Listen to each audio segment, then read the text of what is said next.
Okay, let's dive into something truly wild today. It comes from a text called the Chrono-Penalty. Right. Forget everything you think you know about prisons, punishment, all that. Imagine a future where, you know, walls and bars, obsolete, Gone. replaced by, well, sending criminals back in time. It's a concept that hits you immediately, really makes you question, what is justice when you take away physical walls and just displace someone in time? Exactly. So our mission here in this deep dive is to explore this really unique kind of futuristic justice system. We'll follow the story of one specific person caught up in it, and maybe most importantly, uncover the surprising consequences that the text details. So the setting is 2149, and the source tells us that traditional prisons, they're basically history because, and this is a quote, walls could no longer contain the weight of human failure. Wow. Heavy. Yeah, so the new system, the one everyone's celebrating at first, is this exile through time, the Chrono-Penalty. And the basic idea is chillingly simple, really. The worse your crime, the further back they send you. Right, like minor theft. Maybe late 20th century. Awkward, sure. Maybe dangerous, but you might manage. Yeah, you could maybe figure it out.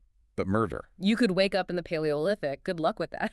Seriously. And according to the text, it worked, at least on paper. Recidivism supposedly plummeted. Society initially thought this is it, a profound, almost poetic solution. A way to just erase the problem from the present. Forced forgetting. Pretty much. But, you know, the text doesn't let that utopian view last long. It quickly shows you the cracks. And that brings us to the individual story. Let's focus on a man named Callen Voss. Okay. We meet him in this courtroom setting, very sterile, white, silent. Judge Riker presiding. It feels cold. Impersonal future justice. And the verdict comes down fast. Guilty. Temporal sabotage. Temporal sabotage. Sounds serious. The sentence reflects that. The Chrono-Penalty, get this, 3,000 years prior. Whoa. 3,000 years? I know. His lawyer, naturally, objects.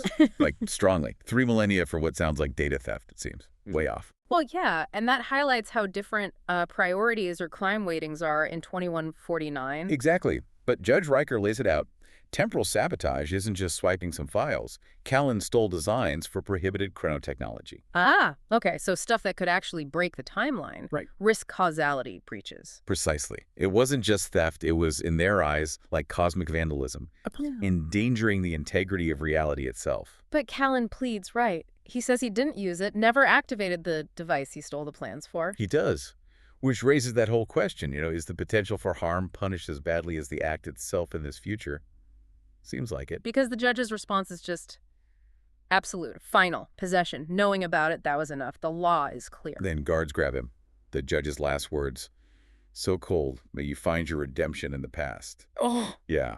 Sends a shiver down your spine. And the process after that, swift, brutal, sterile. No ceremony. None. He stripped of his name, just becomes a code.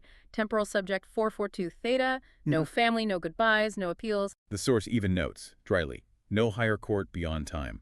Think about that. Banished from your entire era. Forever. He's taken down to this temporal dispatch center.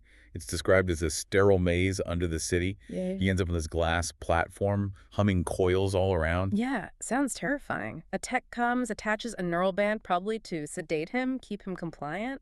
And Callen, in this last desperate moment, he asks, Where am I going? And the tech gives him the exact coordinates. 2,951 BCE. Wow. Specific. Very.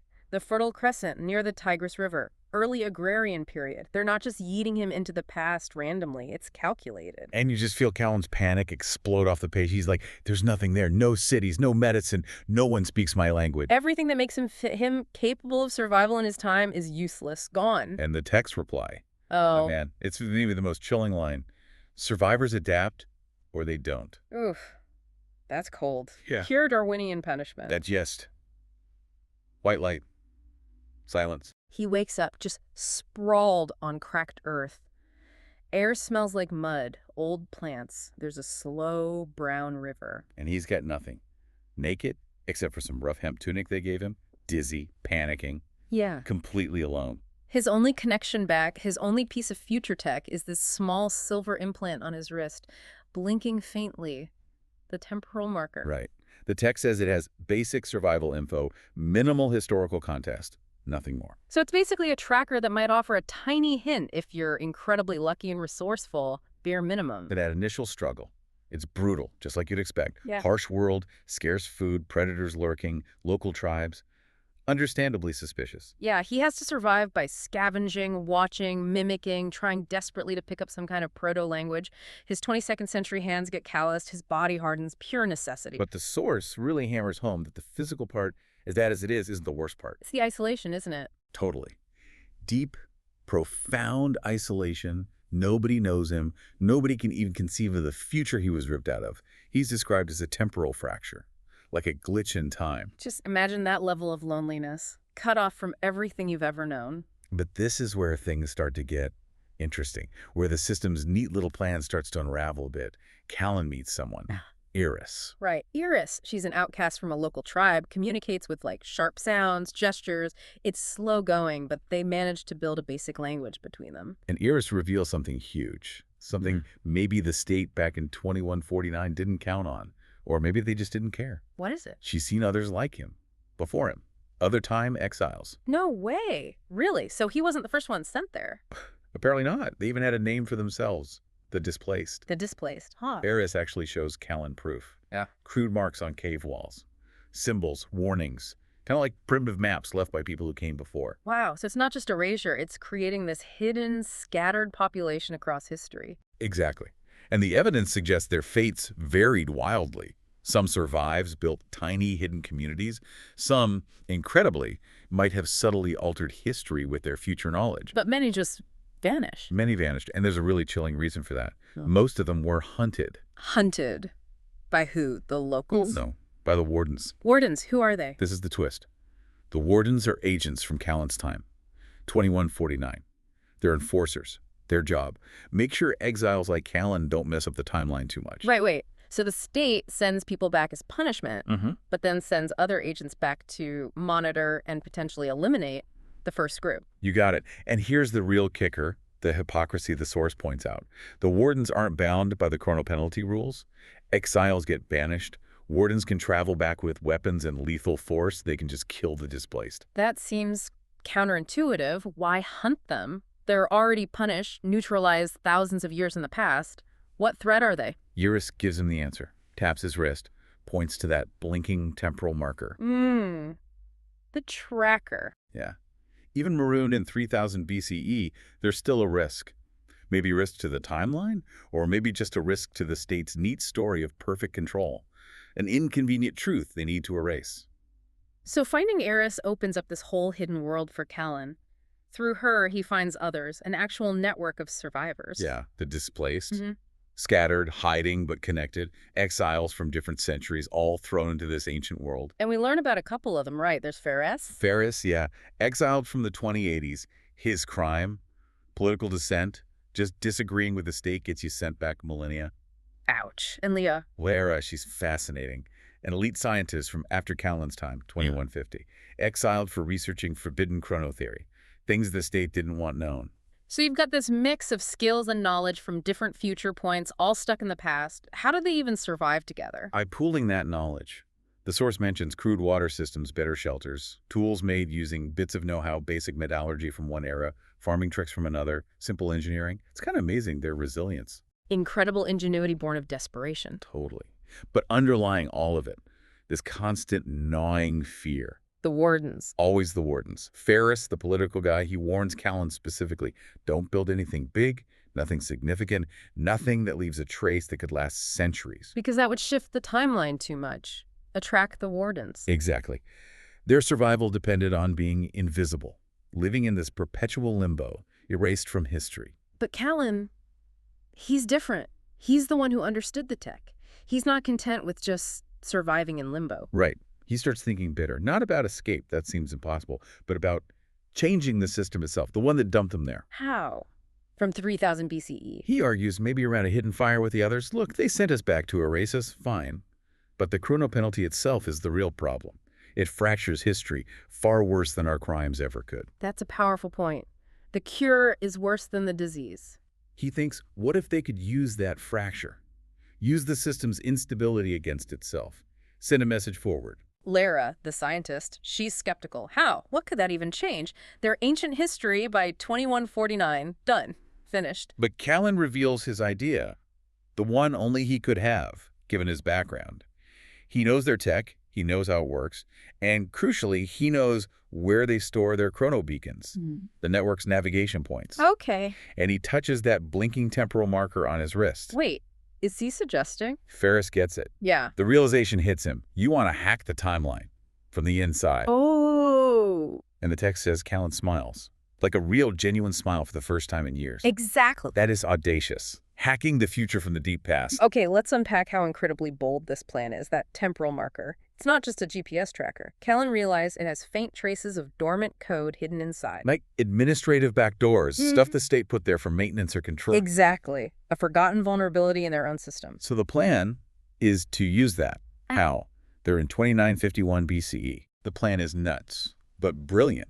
Use whatever they can scavenge, copper, ore, clay, wood, drawing on all their combined future knowledge of basic physics, electronics, whatever they can remember, to build a crude quantum relay. A quantum relay with bronze-aged materials. Crude, very crude, but theoretically enough to boost the marker's signal, amplify that dormant code, and hijack the state's temporal network way up the timeline in 2149. Unbelievable. And the goal wasn't escape. No, never escape for themselves. The goal was purely to send a message forward. Information as a weapon. So they start building this thing in secret, hidden, always looking over their shoulder for the Wardens. And yeah, the dread pays off. The confrontation happens the very night they manage to activate the relay. Oh, man. How does it go down? The sky apparently shimmers. Wrongly. A temporal tear opens up. And out step the Wardens. Faceless armor, synthesized voices. Just like that. Cold, impersonal extensions of the state's will. No humanity visible. And they know what he's doing. Instantly. They address him by his code. Temporal subject 442 theta. You are in violation. Attempted timeline interference. Termination is authorized. Straight to the point. Does he try to run? Fight? No. The source says he just faces them. Stares right into a Warden's visor. And he asks this question, not really for them, but for the record, maybe. Do you ever wonder, what happens if the world learns the truth? The truth that the system is flawed. Worse. That the Chrono-Penalty doesn't prevent temporal corruption, it creates it. It's pure defiance. Wow. And he triggers it. The relay pulses a burst of energy, not destructive, but communicative. It shoots the message forward. How? Encoded in the state's own time maintenance frequencies, stuff their systems would recognize. Yeah. Set to automatically upload right onto the state servers back home in 2149. And the message contained what? What did he send? Everything. Proof. Surveillance data the Wardens accidentally leaked through their own tech, coordinates of all the hidden displaced settlements proving this wasn't isolated, and testimonies from the exiles. A confession engineered from the past. Proof of the state's failure, its cruelty. And Callen, what happens to him? The end is quick. Brutal. The Wardens lunge, weapons blazing. But the text says, as they strike him down, he's smiling. He did it. His mission was complete. His defiance logged in the timeline itself. So, does it work? Does the message get through in 2149? Oh, he gets through. Big time. Alarms go off in the Temporal Dispatch Center, the same place that exiled him. Unauthorized data floods their secure systems. And they realize. The Chrono-Penalty system, their ultimate tool of control, has been compromised. Hacked. Not by a rival nation, not by contemporary terrorists, but by a ghost from 3,000 years in the past. That must have sent shockwave. Completely. Yeah. It couldn't be covered up. The data forces public inquiries. People demand answers. How could exiles form networks? How did Wardens get kill authority? Why was the state erasing its own massive mistakes? Protests erupt. So the system collapses under the weight of its own secrets. Pretty much. The state, facing this huge crisis of trust, has no choice. They dismantle the entire Chrono-Penalty system. It's gone. And what takes its place? Do they just stop punishing people? No, the source says prisons come back. But they're different, changed by this whole ordeal. The pillars of the new justice system are rehabilitation, transparency, the right to representation. Acknowledging humanity again, maybe? Instead of just erasure? Exactly. A system trying to learn from its failure. And Callen Voss, the man exiled to 2951 BCE. He becomes a legend, a ghost story haunting the new system. A martyr, a warning.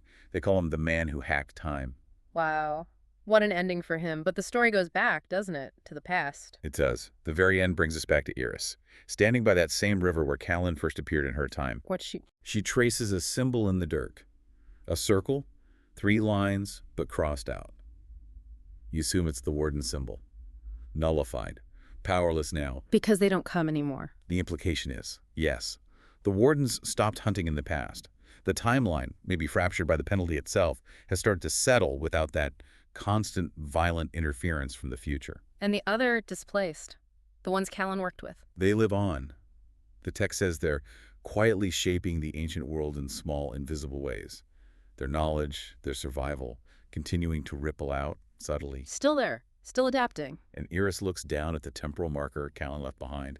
Maybe he discarded it near the river. Its little light is just flickering softly now, a fading echo. And that line comes back. Survivors adapt. Yeah, but it feels different now, doesn't it? Less like a cold judgment, more like a testament to resilience, to the human spirit. Definitely. What does Iris do then? She turns away from the river, and the source says she walked into history.